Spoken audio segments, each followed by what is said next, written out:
Do you want to talk about your mental health? Well, you've come to the right place. I'm your host. You can call me Horse. Why the long face? Hello, and you're very welcome back to another episode of Why the Long Face, a podcast with me, Horse O'Keefe. Last week was the first week back, lads. It was a rocky start, in fairness, but we got there. I miss doing the podcast. I've missed this. I'm glad to be kind of getting back into a routine of doing it now and flat out kind of coming up with ideas for the next however many weeks. So make sure you stay tuned. This week, lads, just through talking to people over the last week and stuff, I've noticed that a lot of people are comparing themselves to their friends, to their partners, to their parents, to their grandparents, to just people that they know from school. And I completely understand that. I do. I've done it myself. I still do it myself. But one of the worst things you can do as far as your mental health is concerned. So I'm just going to chat about that. At one point or another in our lives, we will all compare ourselves to someone. It's just kind of, it's a natural thing that we do. I'm not even entirely sure where it starts. I think for me, it definitely started in even primary school. In primary school, for me anyway, soccer was the only thing that you could think about or do at break time. And I'm atrocious at sport. Just fucking horrendous, like. I was never any good. I was always the last to be picked. And I would always end up comparing myself then to the lads who were good at soccer. And then that just kind of became a normal way of thinking, or it became a normal thought process that then has followed me through until even today. Going through secondary school and stuff, like, I'd be like, oh, why am I not like the popular boys? Why can't I be like this? Why am I not like this? Even now, I see a lot of people doing it, like, why can't I be like my friend? He has a job, a good job, and he has a car, and he has all this. Why can't I be like my parents that, like, you know, when my parents were my age, they were married, they had a house, they had all these things. But you really can't compare yourself to someone else, because your life is totally different to theirs. As far as comparing yourself to, like, your parents goes, it was a totally different time. Back then you could basically walk into a house and have it and it'd be yours. Like, there was no hassle, or at least there wasn't as much hassle as there is for people now.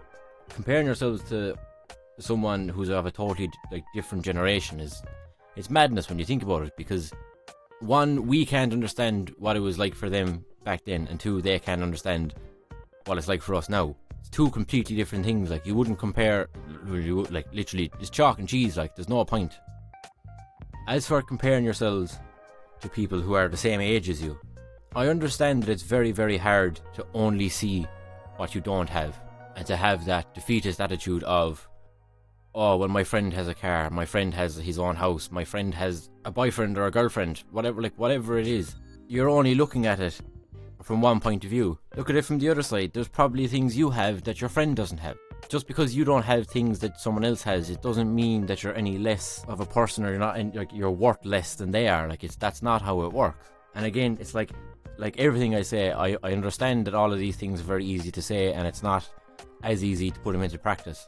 I'm going to say something extremely abstract now, but, like, the only person you should actually be comparing yourself to is the person you were yesterday, right? And I know that sounds like something that was in the fucking fortune cookie, but just bear with me.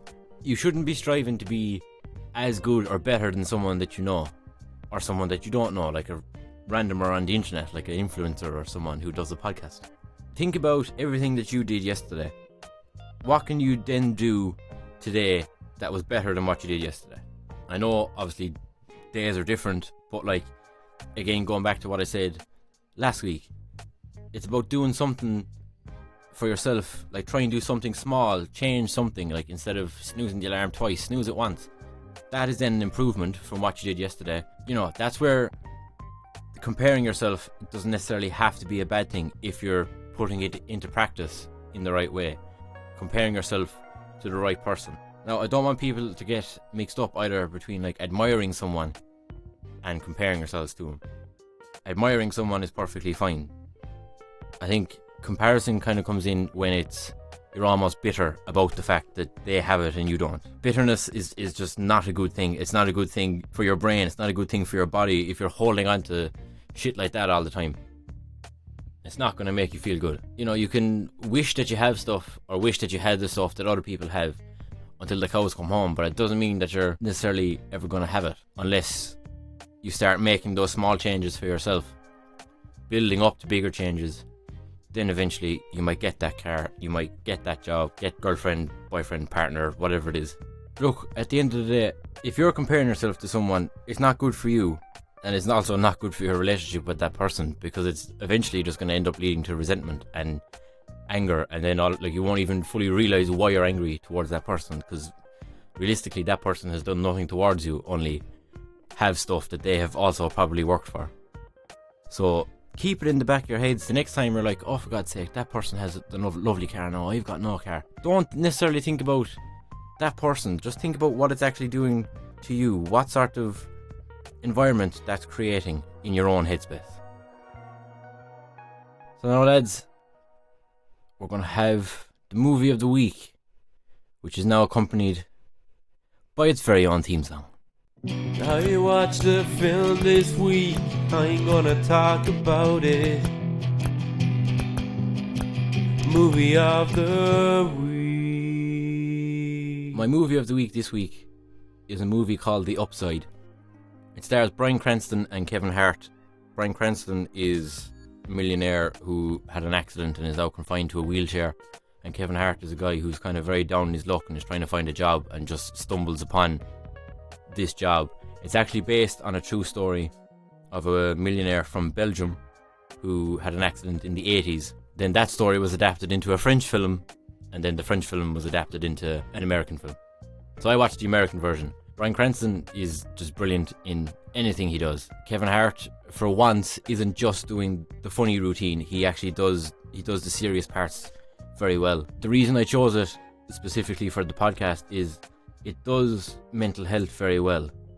And I've spoken about this before. I'm sick of seeing movies where when someone is depressed, they're out in the rain and it's black and white and it's really dramatic music. Like, that's fair enough, yeah, that can be an element of depression, but not everyone who's going through something with their mental health, it's not that dramatic, and it doesn't need to be shown that way. In this movie, both men are struggling with their mental health, but it's done in such a subtle and kind of nuanced way where I suppose I picked up on it because I have struggled with my mental health, but if you haven't, you may not necessarily pick up on it. Obviously, Bryan Cranston's character is struggling with his mental health because he's gone from being able to walk and run a business to being confined to a wheelchair or his bed and needing help to do the simplest of tasks. But Kevin Hart's character, he's clearly struggling with, he's just after getting out of prison. I don't want to spoil too much. It's a really beautiful film. Like, I bawled my eyes out multiple times, but to be fair, that's nothing new. I cry at movies that aren't even sad. The two men bond, and they're like the most two unlikely people to meet. So their friendship is lovely to watch, but then you see them struggling separately, which is something that a lot of men do. You can be best friends with a man and you can talk all day long, but when it comes to mental health, that's when we shut down. Now, you might watch this movie and not pick up on any of that, and maybe I just overanalyze the shit out of it, but give it a watch, lads. The Upside. Can't recommend it enough. So to go slightly further into the topic of comparing yourself, I saw a quote during the week, but to be honest, it's what really got me thinking about the idea of comparing yourself and what inspired this episode of the podcast. So they're two separate quotes, but they were kind of put together when I read them. So, diamonds are formed under pressure. Loads of people have heard that. That's been going around for years. But then afterwards it said that bread rises when it rests. And then it said that the same water that softens the spuds hardens the egg, right? Now again, you're probably thinking, horse, what the fuck? Or this is the strangest recipe that you ever heard. But anyway, the point is, people will do different in different situations. Just because something is working for me doesn't mean it's going to work for you. So how can you compare yourself then? If your situation is completely different to mine, or my situation is completely different to James's, and James's situation is completely different to his father. Like, I've taken a fairly long old route around in life, and to be honest, I'm still not sure where I'm heading. Like, I took a year out after college. No, I didn't. I took a year out after secondary school. Then I went and did a PLC course in social studies. Realised I don't give a shit about social studies. Went and did 3 years in an art college studying film and photography. Realised I really liked that, but I can't be dealing with the arty-farty nonsense. So I left. I then got a job somehow as a supervisor in a shop in Limerick City, and now I'm working as an electrician. None of these things are things that I had anticipated on happening. You know, most people's idea of what a young fella is supposed to do is, you know, go to secondary school, go to college, do their 4 years, walk out of college, get into a job, work away. But that's not how it's worked for me. Over the space of those years, I was comparing myself to my friends who had done it the quote-unquote normal way. But there's no such thing as the normal way. You do what works for you at the time. Now, fair enough, I went through my fair share of mental health issues throughout that time. Did it hinder me? Maybe, yes, I don't know. But I'm not going to sit here and blame my mental health or blame anyone else. I'm not even blaming myself, because it's no one's fault. It's just the way my life panned out. I made decisions at the time based on what I thought was right. There's no point looking back, because I can't change it either way, so it makes no difference. Some people look at me and say, you're 25 and you're not driving, and they judge me, and that's fair enough. I slightly judge myself. I probably should have been on the road, but I have my reasons for not being on the road. Those reasons aren't particularly anyone else's business, and this is what I'm coming back to, that I struggle still to not compare myself to other people, to my friends who are on the road. That's probably the biggest thing that I compare myself to at the moment, is the fact that people my age are on the road and are working in jobs that are giving them good money, and unfortunately I'm not. But those people don't have a podcast. Those people don't have, you know, like an established TikTok presence or whatever. Those people, as far as I know, have not helped people with their mental health. But I'm not saying that makes me better than them or that they're better than me. It doesn't matter. It's chalk and cheese. It's completely like two completely different sides of the coin. It's just something to think about, lad. That quote, that diamonds are made under pressure, bread rises when it rests, the same water that softens the spuds hardens the egg. Right, so lads, he was here last week. Tens of you loved it. You all know what it is, lads. He's lean, he's green, he's a fucking machine. It's time for Jambon's Corner.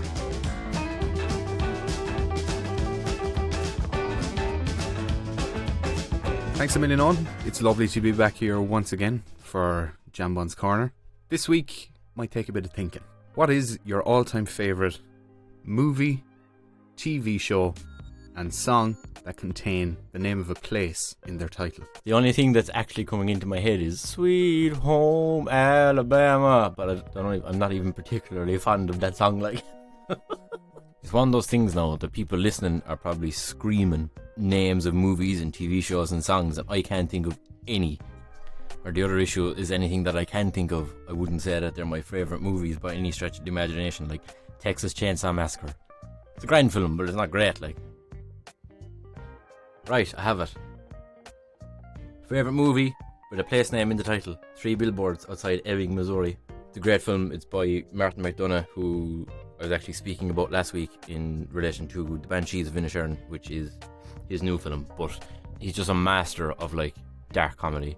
TV show would be It's Always Sunny in Philadelphia. Could also be described as a very, very dark comedy. It's very fucked up, and the people in it are very fucked up, but it's very, very funny. And my favourite song with a place name in the title is Walking in Memphis. You just can't go wrong, like. And I'll say no more than that.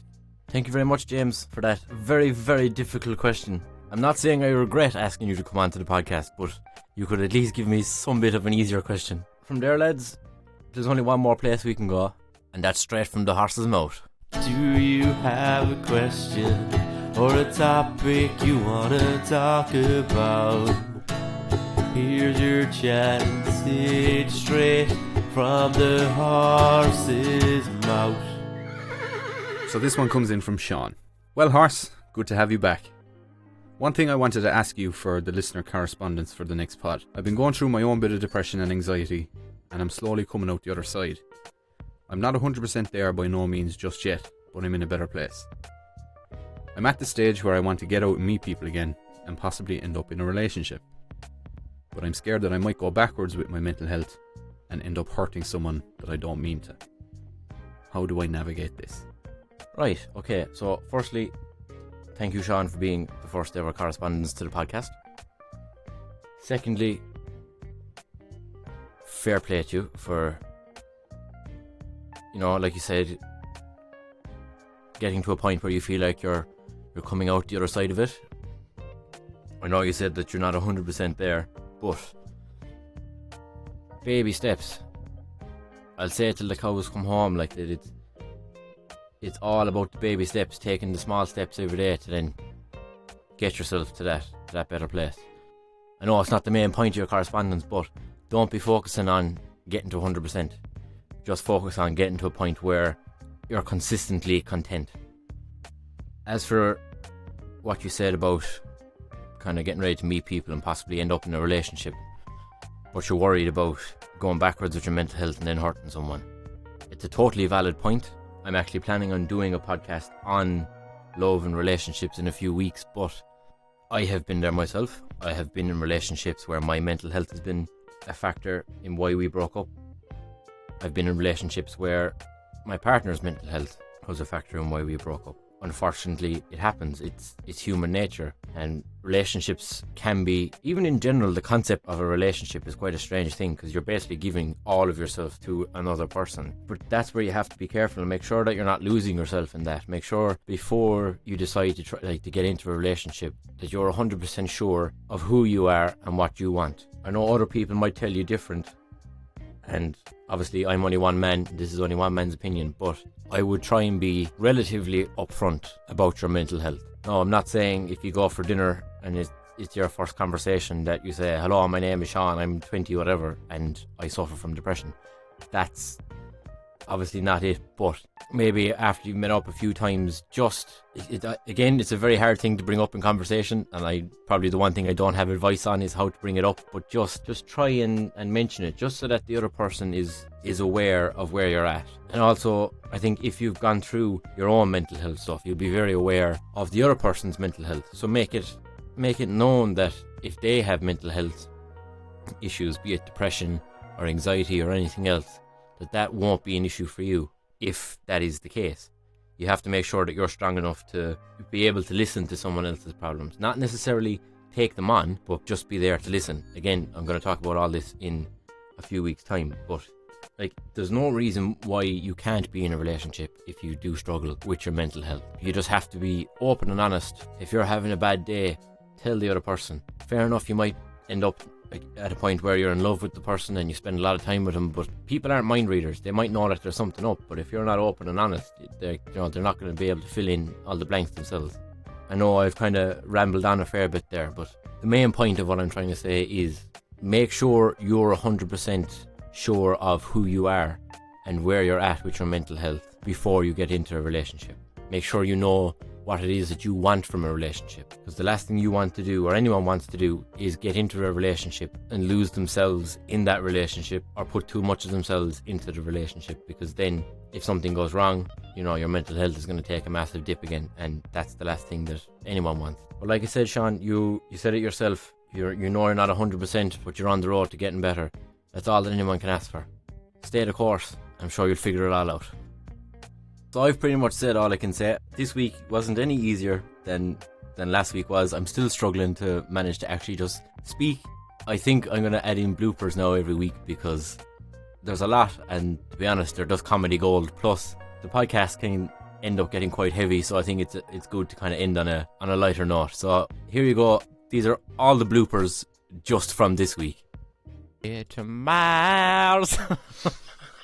How's the farm? How's the mother? How's the farm? How's the mother? Bit of kissing. Hello. Bit of kissing. One, sir. Trying to work out what you best doing.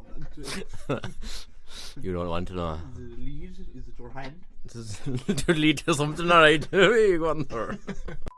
Oh, shut up. Sexy gal, is that what you're Oh, sexy gal. We're gonna edit that out too. You're doing great. All by yourself. I sounded very drunk. That's it. We're done. We'll be back in 2 weeks with the next episode. So just remember, lads, comparing yourself, it's not worth it. You're doing great all by yourself. You can compare yourself to other people until the cows come home. But just remember, lads, nothing compares to you. I can see James rolling his eyes, so we're gonna leave it there for the next week, lads. From producer James and from me, Horse, mind yourselves.